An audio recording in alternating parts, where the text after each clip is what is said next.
নবীর একটা আদর্শের কারণে জান্নাতে যাবে। সিরত মানি আদর্শ, আর এটা আমরা কদমে কদমে মুহতাজ।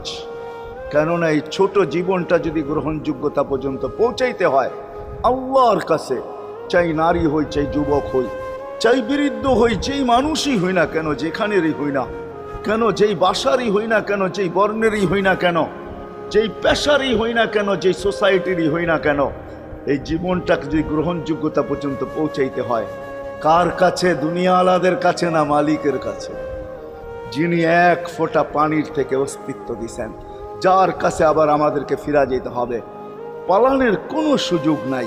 এই জন্যই কোরআন আমাদেরকে বোঝায় আইনাল মাফার। আল্লাহ বলতেছে কোথায় ভাগবে তুমি, বলো কোথায় ভাগবে?